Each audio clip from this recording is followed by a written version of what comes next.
এখন বর্ষা শেষ, বাতাসে হালকা হালকা শীতের ছোঁয়া লেগেছে। এতদিন অত্যাধিক বৃষ্টিতে প্রায় সকল বাগানেরই বাগানের মাটি ভিজে ছিল। তবে এখন সেই সব মাটি অনেকটাই শুকিয়ে এসেছে। আর এখন থেকেই সকল বাগানির উদ্ব্যস্ততা শুরু হয়ে গেছে শীত মরশুমে সবজি ও ফুল নিয়ে। তবে শীত মরশুমের ভালো সবজি ও ফুল ফলাতে এর আসল রহস্য লুকিয়ে থাকে ভালো মানের মাটি প্রস্তুতের মধ্যে। এই সময় ভালো মানের মাটি প্রস্তুত করতে পারলেই এর ফলাফল যে কতটা কার্যকর হবে তা আপনারা এই ভিডিওটির মধ্যেই দেখতে পাচ্ছেন। বাজারে পাওয়া রাসায়নিক শাকসবজি থেকে স্বাস্থ্য রক্ষার্থে আমি সারা বছরই আমার বাগানে সম্পূর্ণ জৈবিক পদ্ধতিতে ঠিক এই ধরনের শাকসবজি ও ফল ফলিয়ে থাকি। আপনিও যদি এই শীতের মরশুমে ঠিক আমার মতন এই ধরনের শাকসবজি ও ফুল ফলাতে চান, তাহলে এর মূল ও প্রাথমিক বিষয়টি অর্থাৎ মাটি তৈরির বিষয়টি ঠিকঠাক রপ্ত না করতে পারলে অনেকটাই ব্যর্থ হবেন, তা বলাই চলে। এই সময়টা হলো মাটি তৈরির একদম উপযুক্ত সময়। আর আপনারাও যদি এই মাটি তৈরির জন্য প্রস্তুতি নিয়ে থাকেন অথবা নেওয়ার কথা ভাবছেন, তাহলে এই ভিডিওটি আপনারই জন্যে। নমস্কার প্রিয় দর্শক বন্ধু, আমি অভিষেক আর আপনারা দেখছেন আপনাদের প্রিয় চ্যানেল প্রকৃতিস গার্ডেনিং জোন। চলুন আর দেরি না করে ভিডিওটি শুরু করা যাক। শীতকালীন ফুল ও সবজি চাষের জন্য উপযুক্ত মাটি প্রস্তুত করার ক্ষেত্রে সবথেকে গুরুত্বপূর্ণ উপাদান হলো মাটি। মাটির গুণমান ভালো হলে এর ফলও খুবই ভালো পাওয়া যায়।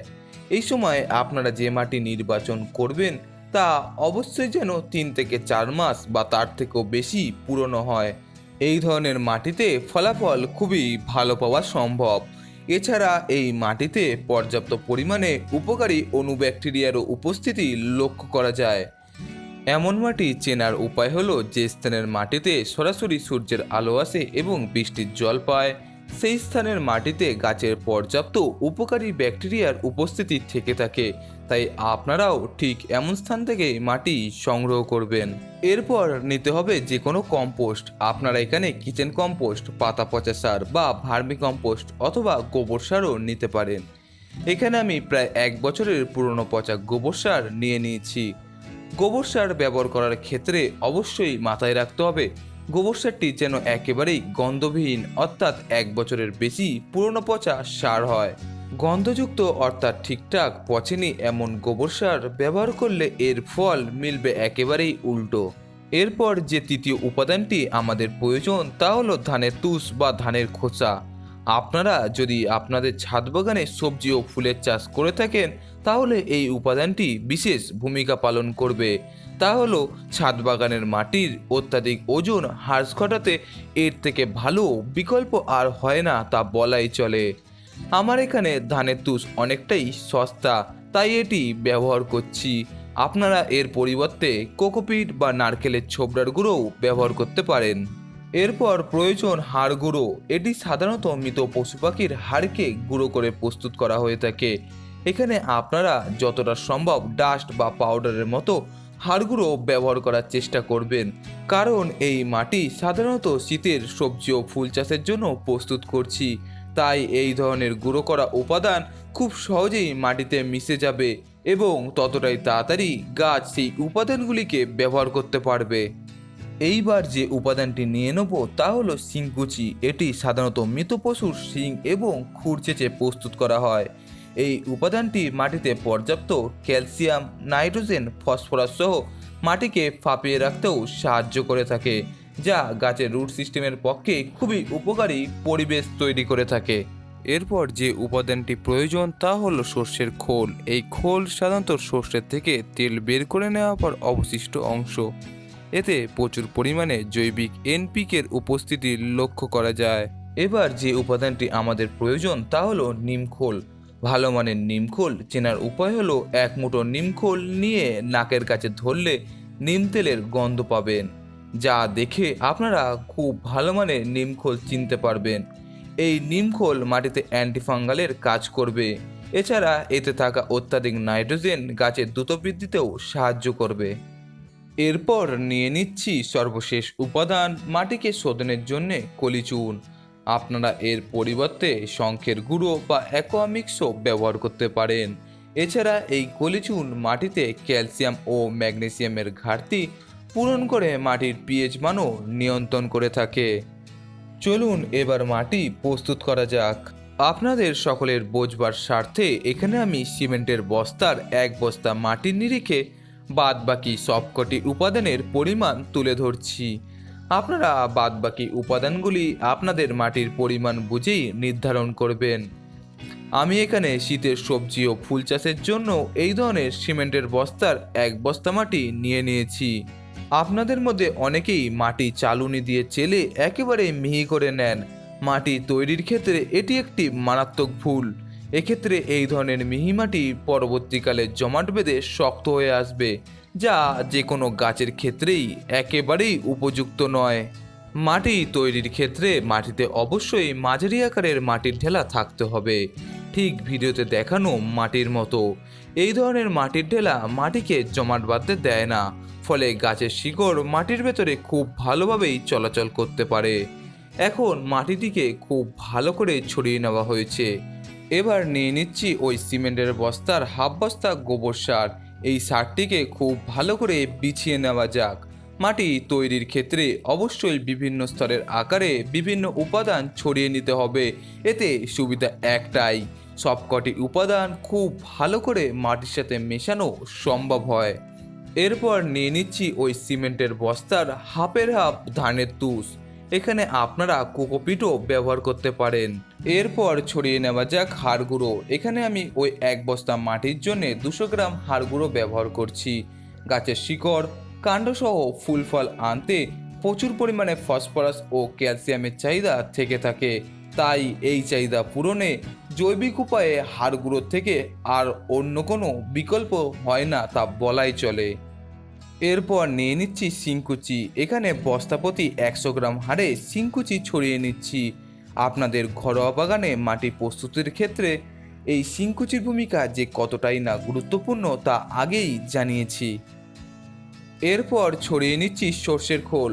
এই সর্ষের খোলের পরিমাণ হবে বস্তাপ্রতি 100 গ্রাম। এতে থাকা পর্যাপ্ত জৈবিক নাইট্রোজেন, ফসফরাস, পটাশ সহ বিভিন্ন অনুখাদ্য গাছের দ্রুত বৃদ্ধি থেকে ফল ফুল পাওয়া পর্যন্ত বিভিন্ন ধাপে ধাপে গাছকে দীর্ঘদিন ধরে তার প্রয়োজনীয় খাদ্যের চাহিদা পূরণ করবে। এরপর ছড়িয়ে নেওয়া যাক নিমখোল। নিমখোলে থাকা অ্যান্টিফাঙ্গাল এবং অ্যান্টিব্যাকটেরিয়াল উপাদান গাছ এবং মাটিকে বিভিন্ন রোগ পোকা সহ বিভিন্ন ছত্রাকজনিত সমস্যা থেকেও দূরে রাখবে। এছাড়া এতে থাকা অতিরিক্ত নাইট্রোজেন গাছকে দ্রুত বৃদ্ধিতেও সাহায্য করবে। এরপর ছড়িয়ে নিচ্ছি সর্বশেষ উপাদান কলিচুন। এর পরিমাণ হলো প্রতি কেজি মাটির জন্য 1/2 গ্রাম। এখানে আমি ওই 1 বস্তা মাটির জন্যে প্রায় 20 গ্রাম মতো কলিচুন ব্যবহার করছি। বর্তমানে মাটিকে শোধনের জন্য অনেক রাসায়নিক উপাদানও পাওয়া যাচ্ছে, তবে আমাদের মতো ঘরোয়া বাগানে যতটা সম্ভব জৈবিক পথ অবলম্বন করাই ভালো।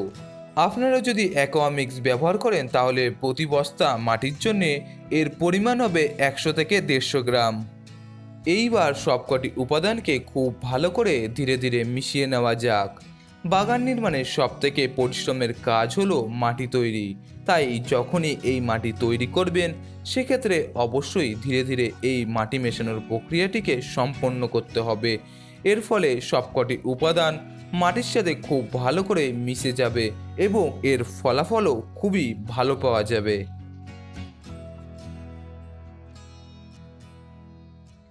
মাটি ভালো করে মেশানো হয়ে এলে এতে সরাসরি গাছ প্রতিস্থাপন ভুলেও করবেন না, কারণ এই মাটিতে মেশানো সবকটি উপাদান ডিকম্পোজ নয়। এই ধরনের মাটিতে থাকা সবকটি উপাদান ডিকম্পোজ হতে গিয়ে প্রচুর পরিমাণে তাপ সৃষ্টি করবে। তাই এই মাটি মেশানোর প্রাথমিক পর্যায় শেষ হয়ে এলে সমস্ত মাটিতে খুবই ভালো করে হালকা হালকা জল দিয়ে ভিজিয়ে দিতে হবে, তবে ভিজিয়ে একেবারেই কাদা কাদা করলে চলবে না। এমনটি করলে এতে থাকা সমস্ত প্রয়োজনীয় উপাদান জলে ধুয়ে বেরিয়েও যেতে পারে। সবশেষে এই মাটিকে 15 থেকে 20 দিনের জন্য একটি বস্তায় ভরে রেখে দিতে পারেন, অথবা কোনো কালো প্লাস্টিক দিয়েও সম্পূর্ণ মাটিকে ঢেকে রেখে দিতে পারেন। আপনাদের কাছে এই বিষয়টি সরলভাবে তুলে ধরার জন্যে এক বস্তা মাটির উদাহরণস্বরূপ বিষয়টি প্রতিস্থাপন করেছি। আমি কয়েকদিন আগেই প্রায় 10 থেকে 12 বস্তা মাটি তৈরি করে ডিকম্পোজের জন্যে বস্তা দিয়ে ঢাকা দিয়ে রেখেছি। আপনারা এই মাটি একবার তৈরি করে নিয়ে বছরের পর বছর ব্যবহার করতে পারেন। এক্ষেত্রে এই মাটি যত পুরনো হবে ততই এই মাটির গুণমানও বৃদ্ধি পাবে। 15 থেকে 20 দিন পর এই মাটিতে আর কোনো প্রকারই তাপ লক্ষ্য করা যাবে না। তখন এই মাটিকে খুবই ভালো করে রোদে শুকিয়ে নিয়ে এই মাটিতে সরাসরি যে কোনো গাছ প্রতিস্থাপন করতে পারবেন। তবে কিছু কিছু ফুলের গাছের ক্ষেত্রে একটু লাইট ও ওয়েল ড্রেন সয়েলের প্রয়োজন হয়ে থাকে। এছাড়া অনেকের কাছে বেলে দোআঁশ মাটিও থাকে না। সেক্ষেত্রে আপনারা এই মাটির সাথে পর্যাপ্ত বালি মিশিয়েও এই মাটি ব্যবহার করতে পারেন। আশা করি আমার আজকের এই ভিডিওটি আপনাদের অনেকটাই উপকারে আসবে। ভিডিওটি ভালো লাগলে একটি লাইক করবেন এবং এর পাশাপাশি আপনাদের বাগানপ্রেমী বন্ধুদের সাথেও এই ভিডিওটি শেয়ার করার অনুরোধ রইল সকলকেই। এছাড়া আগামী দিনে এই মাটিতে বীজ লাগানো থেকে সবজি, ফুল ও ফল হারভেস্ট করা পর্যন্ত অনেক ভিডিও আসতে চলেছে। সেই সব ভিডিওর যথাযথ আপডেট পেতে অবশ্যই আমার চ্যানেলটি সাবস্ক্রাইব করবেন। আর এই ধরনের গার্ডেনিং সম্বন্ধীয় নিত্য নতুন ভিডিও সবার আগে পেতে সাবস্ক্রাইবের পাশে থাকা বেল আইকনটি প্রেস করতে ভুলবেন না। ভিডিওটি শেষ পর্যন্ত আমার সাথেই থাকার জন্য ধন্যবাদ। আপনাদের বাগান গড়ার স্বপ্নটা হোক অটুট। এই বলে আমি আজকের এই ভিডিওটি শেষ করলাম।